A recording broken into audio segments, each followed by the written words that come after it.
بسم الله الرحمن الرحيم عن عبد الله بن عمرو رضي الله تعالى عنه قال قال رسول الله صلى الله تعالى عليه وسلم وإن بني إسرائيل تفرقت على 72 ملة وتفترق أمتي على 73 ملة كلهم في النار إلا ملة واحدة. قالوا ومن هي يا رسول الله؟ قال ما أنا عليه وأصحابي. رواه الترمذي۔ نبی کریم صلی اللہ علیہ وسلم نے ارشاد فرمایا، بنی اسرائیل 72 فرقوں میں بٹ گئے اور میری امت 73 فرقوں میں بٹ جائے گی، اور ایک فرقہ کو چھوڑ کر باقی سبھی جہنم میں جائیں گے۔ صحابہ نے عرض کیا یا رسول اللہ، وہ کون سی جماعت ہے جو ناجی ہوگی؟ حضور نے فرمایا یہ وہ لوگ ہوں گے جو میرے اور میرے صحابہ کے نقش قدم پر ہوں گے۔ دوستو، نبی کریم صلی اللہ علیہ وسلم نے فساد امت کا ذکر فرمایا اور فرمایا کہ میری امت پہلی امتوں سے زیادہ فرقوں میں بٹ جائے گی، اور ساتھ ساتھ حضور علیہ الصلوۃ والسلام نے یہ بھی بیان فرمایا کہ وہ سارے کے سارے فرقے وہ ہوں گے جو اسلام کا نام لیں گے، اسلام کا دم بھریں گے، اپنے آپ کو مسلمان کہیں گے، لیکن حضور نے فرمایا سبھی لوگ غلط فہمی کا شکار ہوں گے اور کچھ لوگ جھوٹ بول رہے ہوں گے۔ نبی کریم صلی اللہ علیہ وسلم نے فرمایا یاد رکھ لینا کہ وہ سب کے سب جہنم میں جائیں گے، صرف ایک فرقہ ہوگا جو نجات پانے والا ہوگا۔ اور حضور علیہ الصلوۃ والسلام نے اس کی جو علامت بیان فرمائی، فرمایا ما انا علیہ واصحابی، یہ وہ لوگ ہوں گے جو میرے اور میرے صحابہ کے نقش قدم پر ہوں گے۔ دوستو، اس حدیث کی روشنی میں ایک بات تو بالکل روز روشن کی طرح عیاں ہو چکی ہے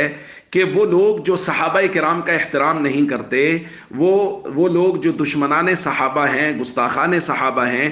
وہ لوگ تو کبھی بھی نجات پانے والے نہیں ہو سکتے، اور وہ لوگ کبھی بھی امت کا وہ طبقہ، وہ جماعت نہیں ہو سکتے جو قیامت کے دن سرخرو ہوگی، اس لیے کہ جن لوگوں کی پیروی کرنے کو اللہ کے نبی صلی اللہ علیہ وسلم نے فرمایا ہے کہ پیروی کرنے والے جنت میں جائیں گے، جو انہی کے خلاف بک بک شروع کر دیں تو کیسے نجات پا سکتی؟ جیسے کل روایت میں ہم نے پڑھا، حضور نے فرمایا علیکم بسنتی و سنت الخلفاء الراشدین المہدیین، اختلاف کے وقت میری اور خلفاء راشدین کی سنت پر عمل کرنا لازم ہے۔ اور جو لوگ یہ کہیں دشمنان صحابہ کہ ہم ان کو خلیفہ راشد ماننے کے لیے تیار نہیں ہیں، اور جب بھی کوئی بل پیش ہوتا ہے اسمبلی میں، وہ کسی بھی اسمبلی میں ہو، تو جو لوگ پریس کانفرنسز کرتے ہوئے باہر آ جاتے ہیں، واویلا چیختے چلاتے ہوئے باہر آ جاتے ہیں کہ جی گستاخی کے خلاف قانون نہیں بننا چاہیے، تو بھائی آنکھیں کھلی رکھیں، میں کہا کرتا ہوں آنکھیں کھلی رکھیں، دیکھیں یہ کون لوگ ہیں جو ٹاک شوز میں بیٹھ کے، میڈیا پہ بیٹھ کے، سنیوں کی مجالس میں بیٹھ کے تو کہتے ہیں نہیں جی ہم تو سبھی صحابہ کا احترام کرتے ہیں، ہم تو کسی کی گستاخی کو جائز نہیں سمجھتے،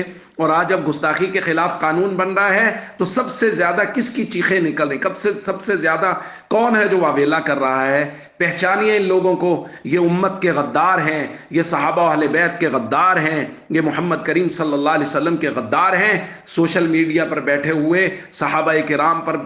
تو بہتان باندھنے والے، اور وہ لوگ جو صحابہ کرام کے اور اہل بیت کے درمیان میں بغض ثابت کرنے کی کوشش کر رہے ہیں، ان سے ہوشیار رہیے، امت کو خبردار کیجئے اور بتائیے کہ یہ لوگ راہ راست سے ہٹے ہوئے ہیں۔ اصل وہ لوگ ہیں جو صحابہ کرام کی محبت دلوں میں رکھتے ہیں اور ہمیشہ ان کا نام عزت اور احترام سے لیتے ہیں۔